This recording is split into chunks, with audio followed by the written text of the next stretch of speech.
Bienvenidos a la clase del día de hoy de eje hipotálamo hipófisis órgano blanco.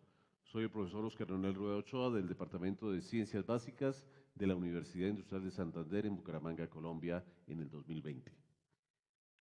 En primera instancia debemos recordar que la hipófisis tiene un origen embrionario diferencial. Hay tres componentes importantes que debemos aclarar en la hipófisis. Uno que es la hipófisis anterior o lóbulo anterior, llamado también adenohipófisis. Otro que es el lóbulo posterior o también llamado neurohipófisis. Y un lóbulo que es el lóbulo intermedio, que en los humanos está menos desarrollado y es más desarrollado en animales.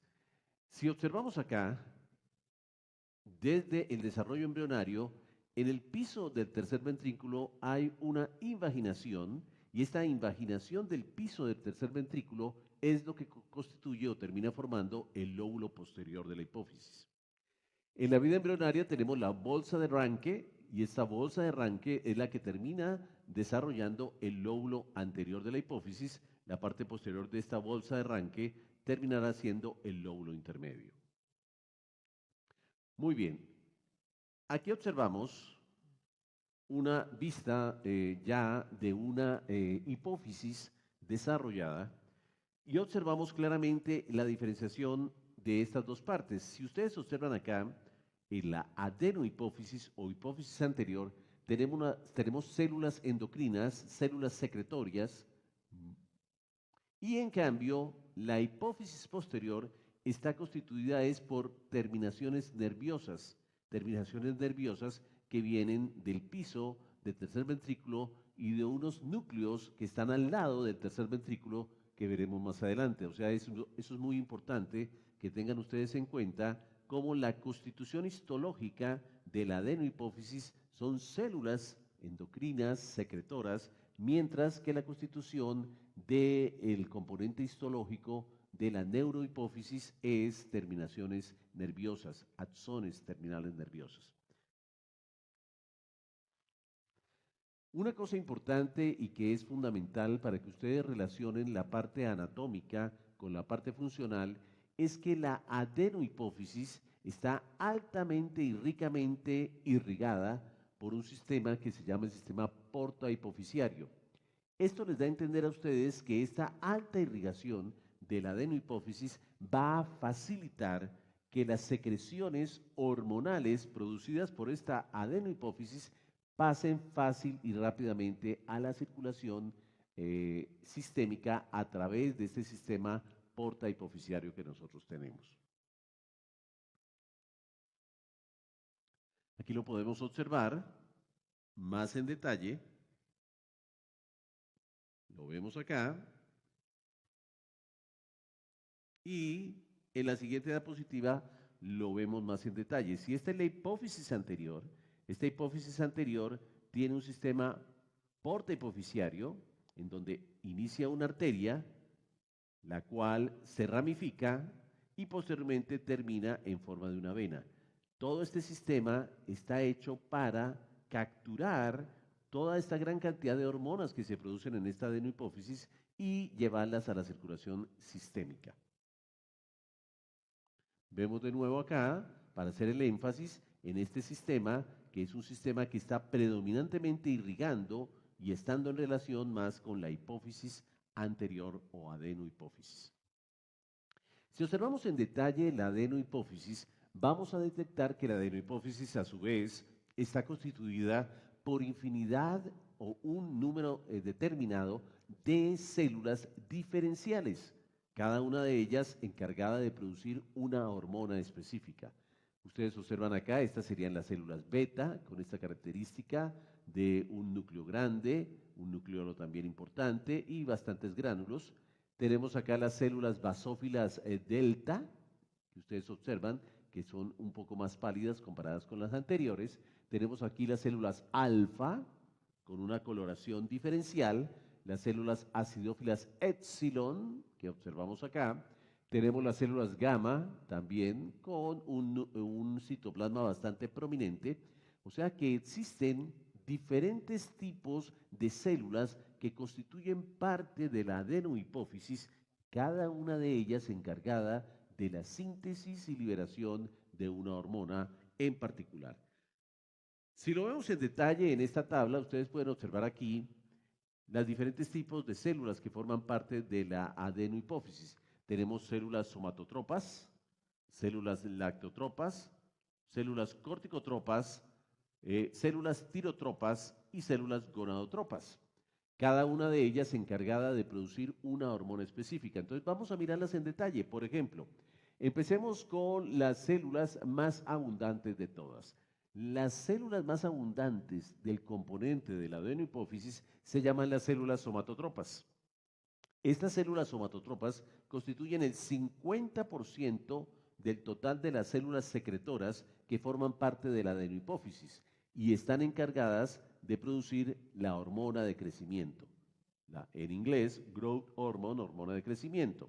Estas células son acidófilas y el diámetro de los gránulos secretorios está entre cerca de 300 a 400 nanómetros. ¿Quién le sigue en abundancia? En abundancia le siguen las células lactotropas. Las células lactotropas forman parte entre el 10 al 30% del total de las células secretoras de la adenohipófisis. Esas células lactotropas producen prolactina. También son células acidófilas y los gránulos que ellas secretan tienen unos diámetros de 200 nanómetros, las que ellas poseen en su interior. Tenemos las otras células en frecuencia, saltamos aquí, que son las gonadotropas. Las células gonadotropas constituyen el 20% del total del porcentaje de las células que forman parte de la adenohipófisis. Estas células gonadotropas producen las gonadotrofinas. Las gonadotrofinas son la FSH, que es la hormona folículo estimulante, y la LH, que es la hormona luteinizante. Estas células que constituyen las gonadotropas son basófilas y el diámetro de sus gránulos secretorios está entre 250 a 400 nanómetros. En frecuencia le siguen las células corticotropas. Las células corticotropas constituyen más o menos el 10% del total de las células de la adenohipófisis y ellas son encargadas de producir ACTH y beta-LPH. Ellas son predominantemente basófilas y producen gránulos secretorios con un diámetro aproximado entre 400 a 550 nanómetros. Y por último, las células menos frecuentemente distribuidas en la adenohipófisis como células secretoras son las tirotropas. Las células tirotropas son solamente el 5% del total de las células secretoras de la adenohipófisis. Ellas son las encargadas de secretar la TSH, que es la hormona estimulante del tiroides. Son células basófilas y sus gránulos secretorios tienen un diámetro aproximado entre 120 a 200 nanómetros. Muy importante entonces que en la anatomía de la hipófisis tenemos diferentes componentes, además de lo que hemos mencionado de los lóbulos anterior, medio y posterior. La adenohipófisis como tal está constituida, forma parte del lóbulo anterior, está constituida por una porción distal y una porción tuberal. Esta es la porción distal y esta es la porción tuberal, y ambas constituyen el lóbulo anterior de la hipófisis conocido como adenohipófisis. La neurohipófisis, a su vez, tiene los siguientes componentes: la eminencia media, el infundíbulo y la porción nerviosa, que es el lóbulo posterior. Entonces aquí vemos la eminencia media, que está en el piso del tercer ventrículo, tenemos el infundíbulo y tenemos la porción nerviosa, que es el lóbulo posterior. Y nos queda una porción intermedia, que esta porción intermedia es un poco desarrollada en los seres humanos, es más desarrollada en algunas líneas de animales, sobre todo aquellas que cambian de coloración y que hacen mimetismo, tienen muy desarrollada esta porción intermedia.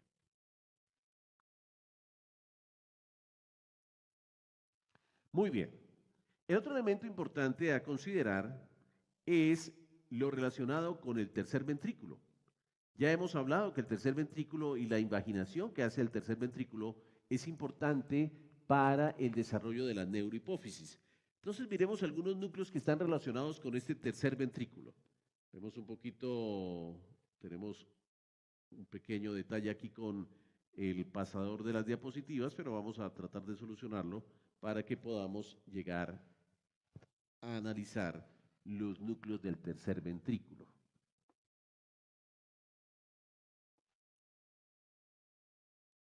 Bueno, aquí llegamos, ya estamos solucionando los problemas técnicos. Si ustedes observan acá, aquí tenemos el tercer ventrículo. Y entonces hay una serie de núcleos que forman parte o que están en relación con el tercer ventrículo y de acuerdo a la relación que tengan con este tercer ventrículo es el nombre que reciben. Por ejemplo, tenemos un núcleo que es el núcleo periventricular, como ustedes lo observan, está en la periferia del tercer ventrículo, por eso se llama el núcleo periventricular. Tenemos los núcleos también paraventriculares, que como ustedes observan están paralelos al tercer ventrículo. Entonces estos son los núcleos paraventriculares. Tenemos también los núcleos dorsomediales, que están ubicados en la parte dorsal y medial del tercer ventrículo, en relación con el tercer ventrículo, y tenemos los núcleos ventromediales. Tenemos un núcleo que tiene una forma de arco, por eso se llama el núcleo arcuato, aquí en la base del tercer ventrículo, y en relación con la vía óptica, tenemos los núcleos supraópticos.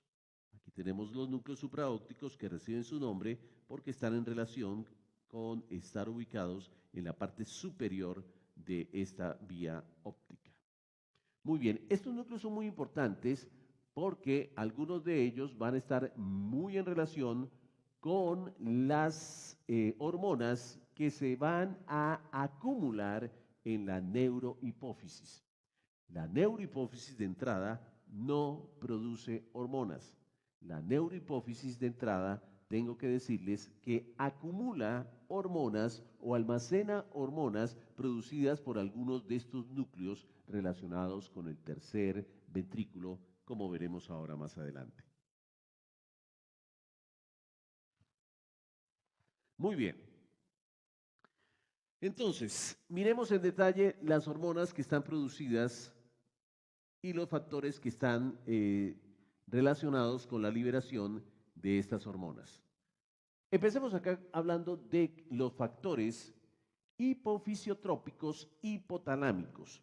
Cuando hablamos de factores hipofisiotrópicos hipotalámicos, nos estamos refiriendo a factores que están siendo producidos en el hipotálamo, en algunos de estos núcleos que les he mencionado relacionados con el tercer ventrículo. Esa zona es el hipotálamo. Entonces, ¿cuáles son las hormonas producidas a este nivel que pueden estar afectando a la hipófisis? Entonces, tenemos la primera hormona, que es la TRH, que con sus siglas en inglés, que es la Tyrotropin Releasing Hormone, la TRH, la hormona liberadora de tirotropina. En español, hormona liberadora de tirotropina. Esta hormona liberadora de tirotropina es producida en los núcleos paraventriculares. Y la función principal de esta hormona es estimular la síntesis y la liberación de TSH a nivel de la hipófisis. Es muy importante también tener en cuenta que esta TRH tiene que ver con la prolactina, ya que su liberación estimula la síntesis y liberación de prolactina.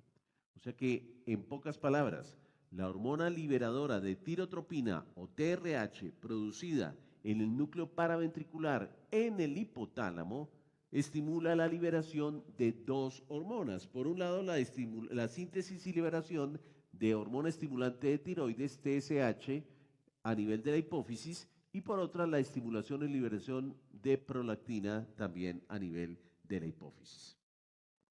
Tenemos el siguiente factor liberador hipotalámico, que es la GnRH, Gonadotropin Releasing Hormone, que es la hormona liberadora de gonadotropinas. Las gonadotropinas son la FSH, que es la folículo estimulante, y la LH, que es la luteinizante.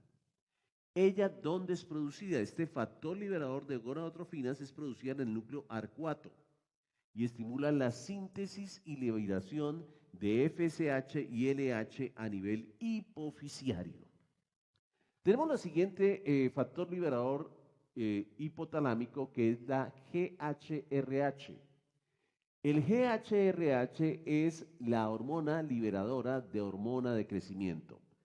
Esta hormona liberadora de hormona de crecimiento es producida en el núcleo arcuato y va a actuar sobre la hipófisis, la adenohipófisis, para estimular la síntesis y liberación de hormona de crecimiento.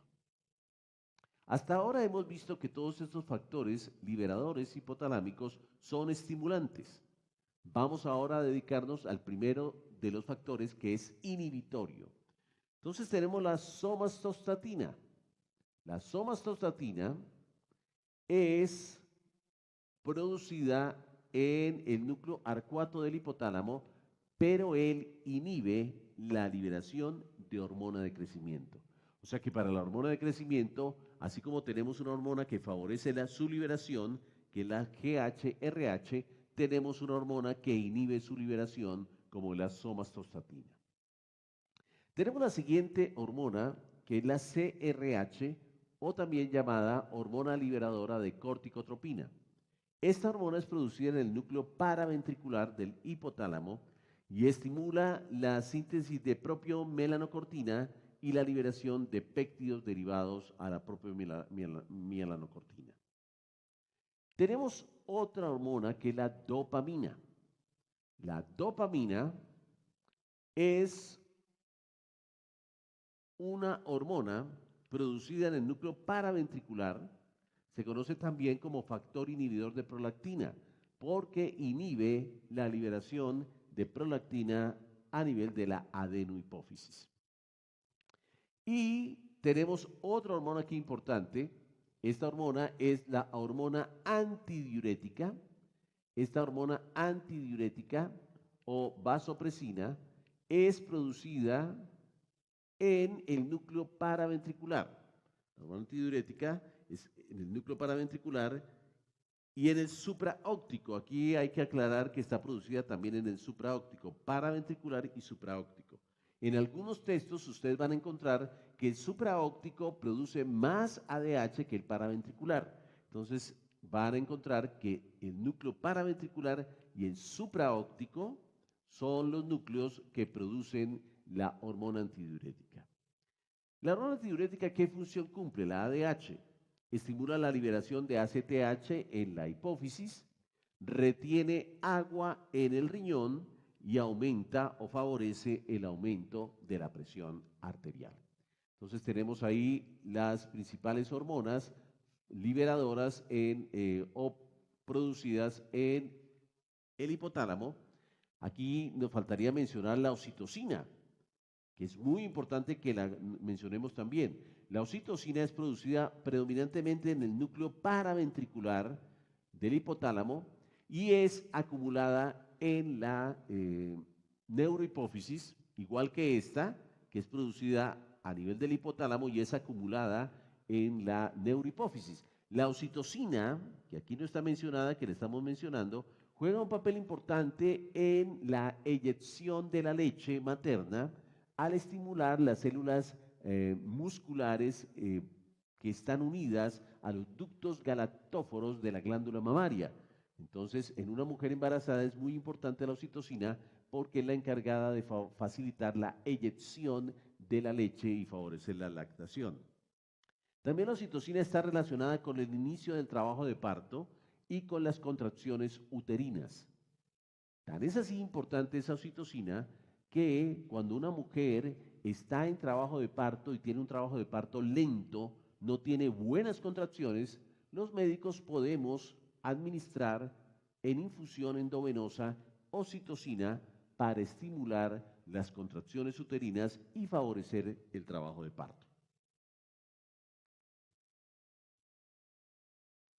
Muy bien, todas estas hormonas que hemos dicho que están producidas en el hipotálamo van a actuar en la hipófisis y van a actuar en la hipófisis para producir, obviamente, las hormonas hipofisiarias.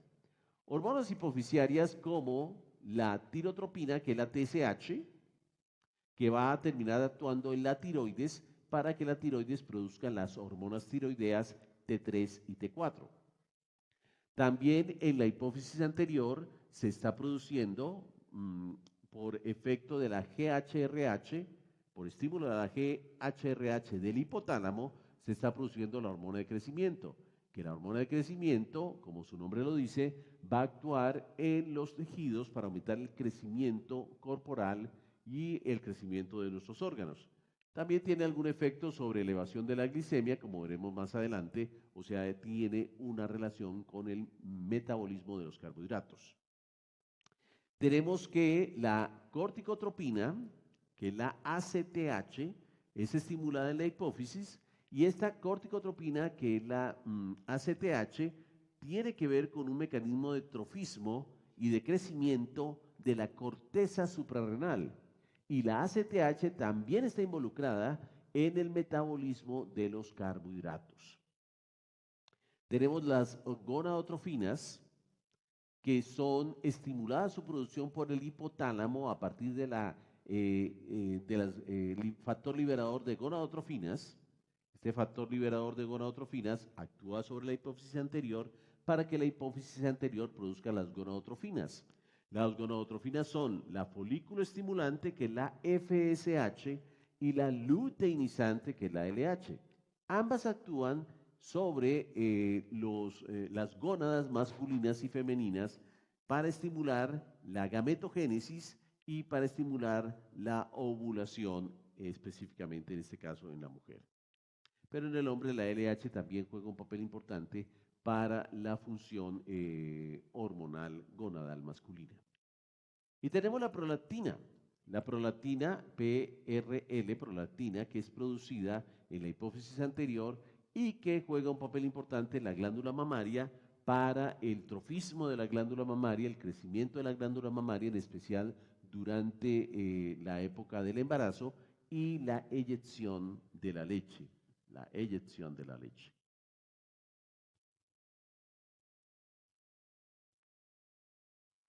Muy bien. Entonces, si quisiéramos hacer el resumen de lo que hemos mencionado en la diapositiva anterior, podríamos utilizar esta tabla en donde aquí están las hormonas hipofisiarias y aquí está el nombre como tal, el tipo de célula que lo produce, el órgano sobre el cual van a actuar y el efecto principal. Entonces, empecemos con la que hemos mencionado, que es la TSH, que es la hormona estimulante del tiroides. Esta hormona estimulante del tiroides también se llama la tirotropina.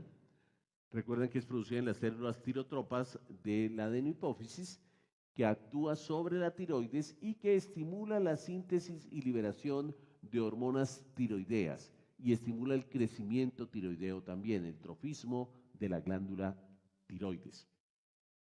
Tenemos aquí las gonadotrofinas, la FSH, que es la folículo estimulante, y la LH, que es la luteinizante. Estas hormonas se sintetizan en las células gonadotropas y van a actuar sobre las gónadas tanto masculinas como femeninas. Por ejemplo, la FSH estimula el crecimiento folicular ovárico y estimula la síntesis de estrógenos en la mujer, pero en el hombre estimula la espermatogénesis, el desarrollo y maduración de los espermatozoides.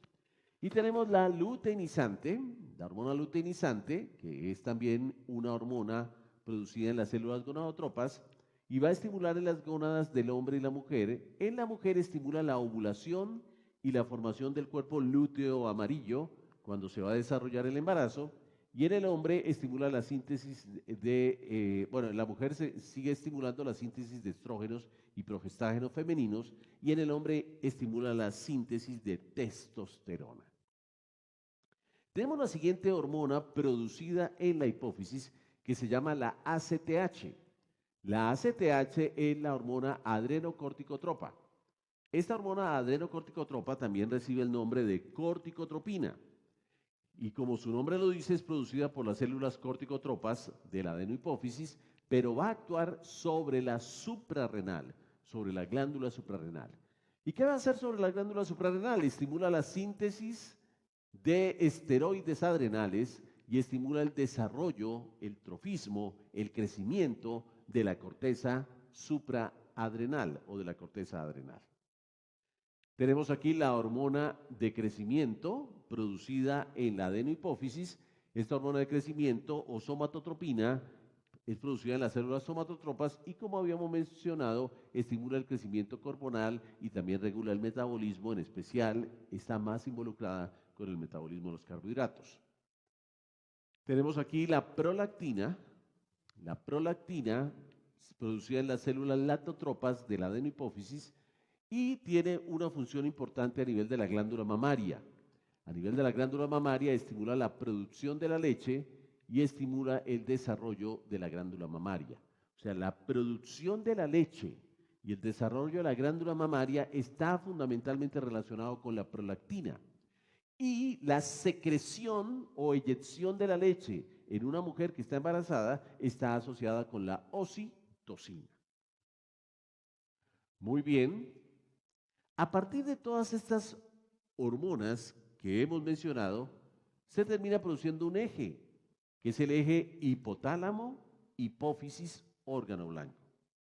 Y aquí es muy importante que mencionemos que todas estas hormonas pueden tener potencialmente una correlación entre sí, en especial las que se producen en la línea del hipotálamo estimulan para que se liberen la de la hipófisis y estimulan para que actúen sobre el órgano blanco. Y en el órgano blanco va a producirse también hormonas. Y estas hormonas pueden a su vez ejercer un efecto que se llama un mecanismo de feedback o retroalimentación negativa. Este mecanismo de feedback o retroalimentación negativa busca controlar el nivel de hormonas que se están liberando en las instancias superiores. Entonces vamos a observar acá, y es lo que vamos a ver en las siguientes diapositivas, cómo el hipotálamo y todos esos núcleos que están alrededor del tercer ventrículo van a producir esos factores liberadores, la mayoría de ellos estimulantes, algunos de ellos inhibitorios, que se llaman los factores hipotalámicos que ya acabamos de mencionar. Estos factores hipotalámicos van a actuar sobre la adenohipófisis y van a actuar sobre la adenohipófisis para estimular la liberación de las hormonas hipofisiarias. Y estas hormonas hipofisiarias van a actuar sobre el órgano blanco para que el órgano blanco produzca también hormonas. Pero estas hormonas que son producidas en el órgano blanco, que podríamos llamar las hormonas periféricas, a su vez pueden autorregular, autocontrolar la liberación de las hormonas de instancias superiores. Entonces ustedes observan acá cómo este órgano blanco produjo estas hormonas periféricas y dependiendo de si hay demasiada producción de estas hormonas periféricas, ellas producen un feedback o retroalimentación negativo en el cual se autocontrola la liberación o producción de hormonas a nivel hipofisiario y de hormonas a nivel hipotalámico para tratar de mantener una concentración constante de las hormonas periféricas producidas en el órgano diana. Este mecanismo de feedback o retroalimentación lo vamos a ver más en detalle para cada una de los diferentes tipos de hormonas que estamos analizando.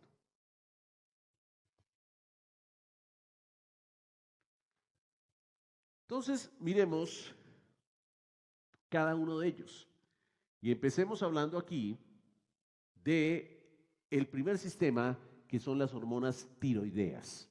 Las hormonas tiroideas. Entonces, en el hipotálamo se produce un factor o una hormona que se llama la hormona liberadora de tirotropina, la TRH. Esta hormona liberadora de tirotropina va a actuar sobre la adenohipófisis para que la adenohipófisis produzca la TSH.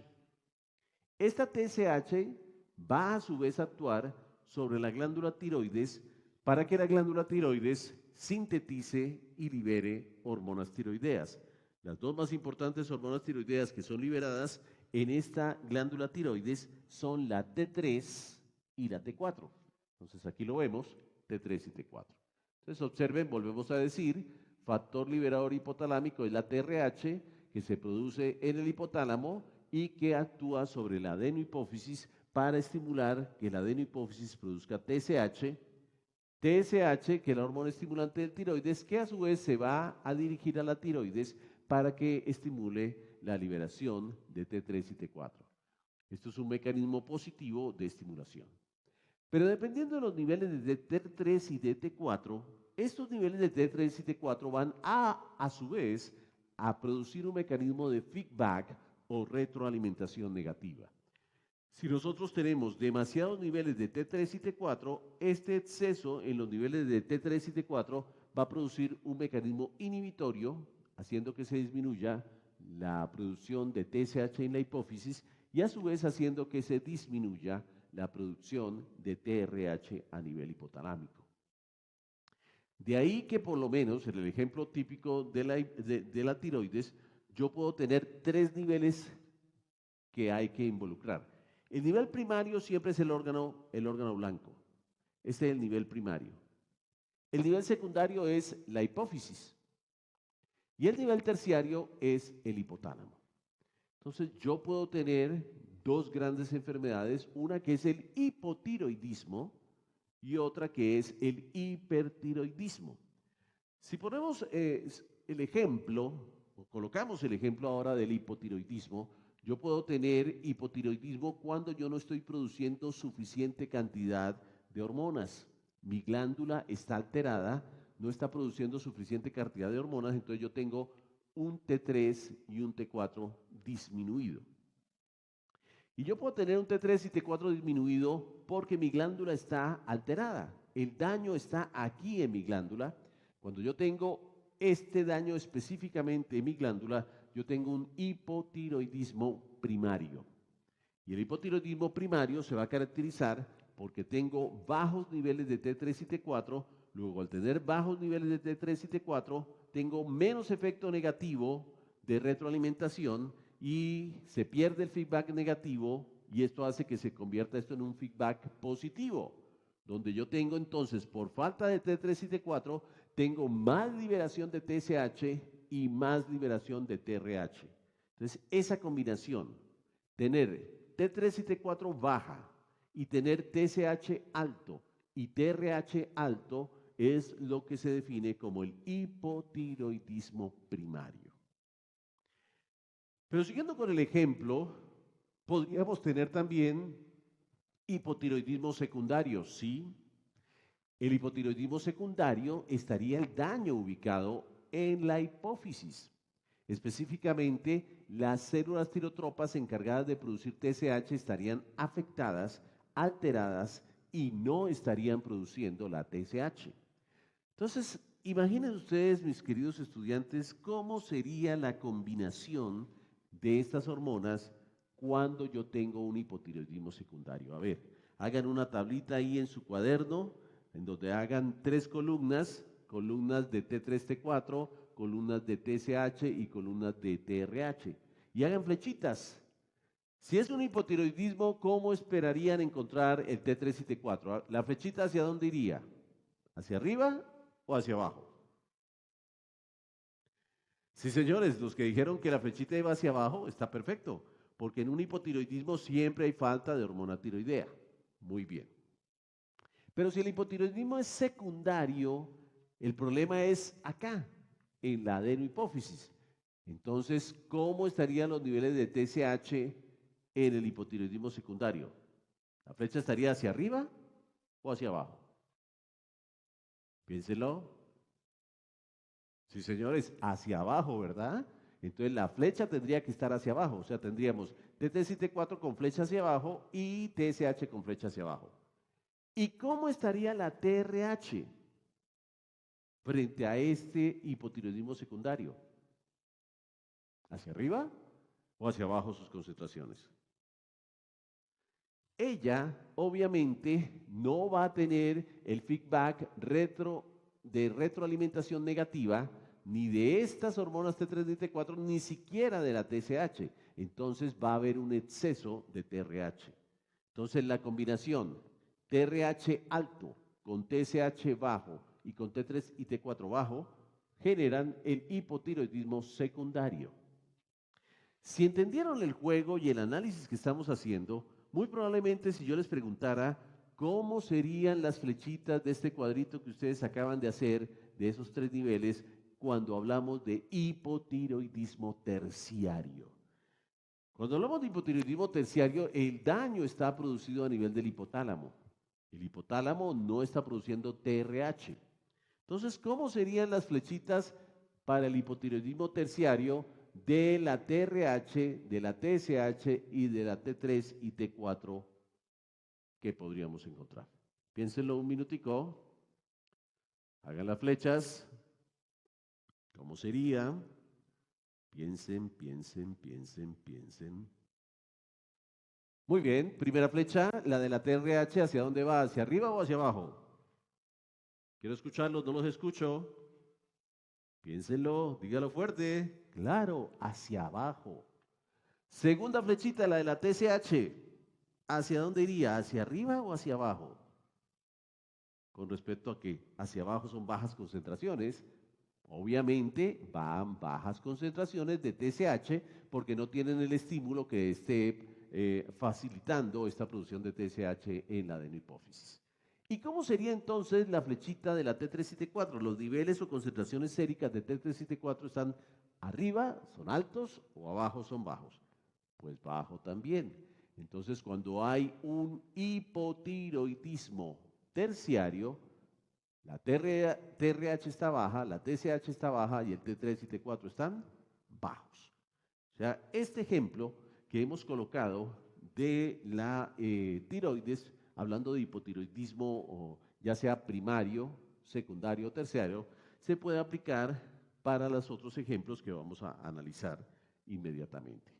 Esto es el mecanismo de feedback o retroalimentación tomando el ejemplo de la tiroides. Miremos qué está pasando con las gonadotrofinas. Las gonadotrofinas que son la LH y la FSH, o sea, la hormona luteinizante y la hormona folículo estimulante. Ya habíamos mencionado que en el hipotálamo tenemos unas células que están encargadas de producir la hormona liberadora de gonadotrofinas. Esta hormona liberadora de gonadotrofinas es producida en el hipotálamo y actúa sobre la hipófisis para que la hipófisis estimule la producción de LH y FSH. LH y FSH que actúan en los órganos blancos como el ovario y como los testículos para facilitar que los ovarios produzcan estrógenos y progestágenos y el testículo produzca testosterona. Entonces eso es un aspecto importante. Y fíjense cómo esta testosterona hace un feedback o retroalimentación negativo en los niveles superiores para autocontrolar sus propios niveles de concentración de testosterona. Y también aquí vemos en la parte femenina cómo el ovario, por medio de la progesterona, que hace un feedback negativo sobre la GnRH, y el estradiol, que hace un feedback negativo al mismo tiempo sobre la LH y FSH y sobre la GnRH, están generando un mecanismo de retroalimentación o feedback para tratar de mantener o controlar los propios niveles séricos de estradiol y progesterona.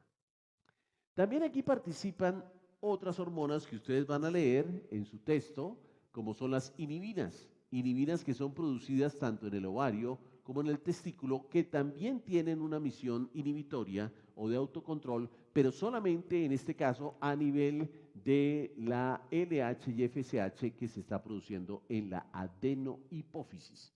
O sea, vemos acá como en la regulación de la secreción de gonadotrofinas, en donde ya hay un nuevo actor en este capítulo de esta liberación y en donde hay algunas características diferenciales, mientras que aquí solo hay una inhibición por la progesterona a este nivel, los estrógenos sí tienen doble inhibición y la testosterona tiene doble nivel de inhibición. Si hablamos de la secreción y control de la secreción de la ACTH, la adrenocorticotrofa, nosotros vamos entonces a observar que en el hipotálamo tenemos dos importantes factores que están actuando sobre la hipófisis. Uno que es la hormona liberadora de corticotrofina y otro que es la ADH, que es la hormona antidiurética. Estas dos hormonas, la hormona liberadora de corticotropa o corticotropina y la hormona antidiurética, actúan sobre la adenohipófisis y ambas son factores estimulantes para que la adenohipófisis produzca la ACTH. La ACTH es muy importante porque estimula en la corteza suprarrenal el crecimiento de la corteza suprarrenal, mantiene el trofismo de la corteza suprarrenal y estimula la síntesis de una hormona importante de la corteza suprarrenal, que es el cortisol. Este cortisol, si ustedes se dan cuenta, a su vez está ejerciendo un feedback o retroalimentación negativa sobre sus niveles a nivel de la adenohipófisis y a nivel del hipotálamo, generando lo que ya hemos mencionado, el mecanismo de feedback o retroalimentación negativa. Miremos otro nivel de regulación. Si ustedes se dan cuenta, ya se va volviendo esto un poco más complejo, ¿verdad? Y un poco más complejo y más interesante. Aquí tenemos, volvemos a ubicarnos, compañeros estudiantes que me están siguiendo en esta grabación. Tenemos el nivel del hipotálamo, no se olviden, hay un nivel que es el nivel del hipotálamo, no se olviden que hay un nivel de la hipófisis, no se olviden que hay un nivel del órgano blanco. Y aquí vamos a hablar del mecanismo de autorregulación o control de la hormona de crecimiento. Y habíamos dicho que la hormona de crecimiento tiene dos factores que están produciéndose a nivel del hipotálamo, uno que es un factor estimulante sobre la adenohipófisis y otro que es un factor inhibitorio sobre la adenohipófisis. Estos factores son el factor liberador de hormona de crecimiento, con sus siglas en inglés GHRH, que se libera en el hipotálamo y que actúa sobre la adenohipófisis para estimular la liberación de hormona de crecimiento de la adenohipófisis. Pero a su vez, el hipotálamo está produciendo una sustancia que se llama la somatostatina. Esta sustancia, que es la somatostatina, ejerce un efecto diferente, contrario a lo que hace la GHRH. La somatostatina está inhibiendo en la adenohipófisis la producción de hormona de crecimiento. La hormona de crecimiento actúa en los huesos, la hormona de crecimiento actúa en los diferentes tejidos y la hormona de crecimiento actúa en el hígado. Ella puede actuar de manera directa en otros tejidos, Diana, o puede actuar de manera indirecta a través del hígado, estimulando que el hígado produzca los factores de crecimiento similares a la insulina. Entonces, un aspecto importante. La hormona de crecimiento podría actuar directamente en los tejidos, pero el efecto más importante de la acción de la hormona de crecimiento es a través de su estimulación en el hígado para que el hígado produzca estos factores de crecimiento similares a la insulina. O sea que la principal hormona que expresa la función que hace la hormona de crecimiento es el factor de crecimiento similar a la insulina tipo 1, el IGF-1. Este IGF-1 es el que va a actuar en los huesos, va a actuar en las epífisis de los huesos para que crezcan los huesos, para que haya crecimiento corporal. Es muy importante. Y este IGF-1 es el que está haciendo el feedback o retroalimentación negativa para que se autocontrole la liberación de hormona de crecimiento a nivel de la hipófisis, a nivel de la adenohipófisis. En este tramado también es muy importante tener en cuenta que esta hormona de crecimiento per se también está haciendo un feedback o retroalimentación negativa sobre la producción de GHRH en el hipotálamo. Por eso aquí lo vemos, como la hormona de crecimiento per se también está generando una inhibición sobre el hipotálamo para limitar o controlar la liberación del factor liberador de hormona de crecimiento. Y aquí actúa un tercer personaje en esta trama que estamos observando, y es la grelina. La grelina es una hormona producida en el estómago, y la grelina, como hormona producida en el estómago, tiene un papel importante en la estimulación de la hormona de crecimiento, de la liberación de hormona de crecimiento a nivel de la adenohipófisis, pero también tiene un papel muy interesante y muy importante sobre la estimulación en el hipotálamo de la liberación del factor liberador de gonadotrofinas. Del factor liberador de hormona de crecimiento. Estamos hablando de hormona de crecimiento, del factor liberador de hormona de crecimiento. Aquí sí vale la pena tener en cuenta este pequeño detalle o lapsus. ¿Por qué? Porque si ustedes se dan cuenta y solo ven las siglas, esta es GHRH, que es en inglés Growth Hormone Releasing Factor, o factor liberador de hormona de crecimiento. Growth Hormone, hormona de crecimiento, factor liberador, hormona liberadora de hormona de crecimiento. Pero esto se puede confundir con GNRH, que son las gonadotrofinas. Entonces, ojo, que cuando uno lee muy rápido estas siglas, se puede confundir. Entonces, acuérdense, GHRH nos estamos refiriendo a factor liberador de hormona de crecimiento. En cambio, GNRH nos estamos refiriendo a factor liberador de gonadotrofinas. En este caso, como estamos hablando del ciclo de la hormona de crecimiento, esto es justamente el factor liberador de hormona de crecimiento. Entonces la grelina, retomando, va a ejercer un efecto estimulante sobre la liberación de hormona de crecimiento a nivel de la hipófisis, pero también va a ejercer un factor estimulante sobre la liberación de GHRH a nivel hipotalámico.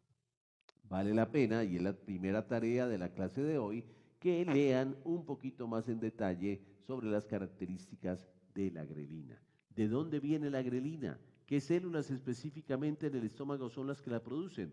¿Qué es o cuál es su constitución química y qué papel final juega, además de lo mencionado, en este proceso de la hormona de crecimiento?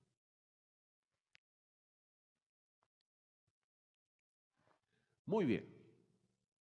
Ya hemos hablado entonces de algunas de ellas. Vamos a mirar una, una nueva gráfica, una nueva diapositiva, si es que este equipo funciona. Bueno, muy bien. Entonces, ahora pasemos al siguiente, que es la prolactina. Nosotros observamos que en el hipotálamo se está produciendo un factor que es un factor inhibitorio de la síntesis de prolactina, que es la dopamina. Entonces aquí tenemos cómo la prolactina se está produciendo en la adenohipófisis, y esta prolactina que se está produciendo en la adenohipófisis puede ser inhibida su producción por la dopamina. La prolactina juega un papel importante como fundamentalmente factor trófico para el crecimiento de la glándula mamaria, y además juega un papel importante para la producción de la leche en la mujer embarazada. Y esta prolactina, que juega este papel importante, puede autorregular su producción, ya sea autorregulándose a nivel local, a nivel hipoficiario, como autorregulando su producción a nivel hipotalámico. A nivel hipotalámico puede estar regulando la liberación de TRH, que habíamos mencionado anteriormente, que el TRH estimula no solamente la síntesis y liberación de hormonas tiroideas, sino que la TRH estimula también la liberación de prolactina. Entonces, un aspecto importante a mencionar.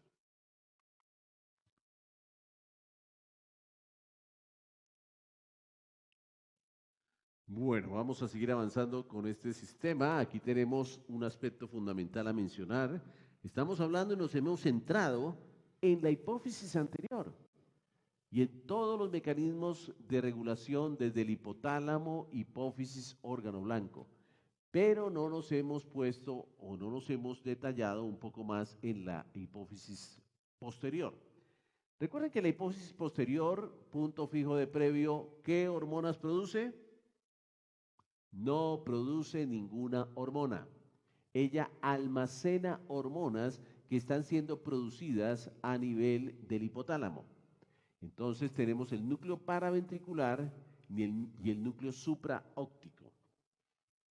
El núcleo paraventricular produce predominantemente oxitocina.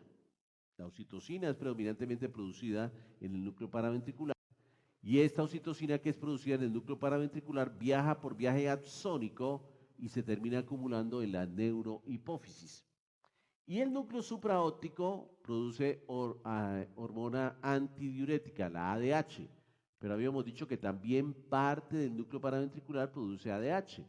Y esta ADH, que es la hormona antidiurética, viaja por viaje axónico y se acumula en la hipófisis posterior o neurohipófisis para posteriormente ser liberada.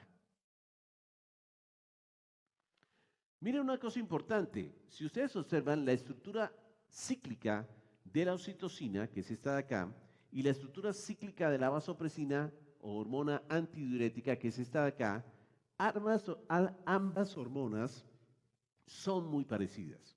Ambas hormonas son muy parecidas. Tienen algunas pequeñas diferencias, por ejemplo, en el anillo, ustedes observan que aquí tenemos una molécula de isoleucina en la posición 4 para la oxitocina, mientras que para la vasopresina tenemos una fenilalanina. Y aquí en la cadena tenemos una leucina, mientras que acá tenemos una arginina. Por eso, por esta posición de la arginina, es que la vasopresina se llama también arginina vasopresina. Esta similitud de estas dos hormonas, de la oxitocina y de la vasopresina, hace que la vasopresina pueda tener algunas funciones de oxitocina y la oxitocina pueda tener algunas funciones de vasopresina porque comparten cierta similitud. Muy bien.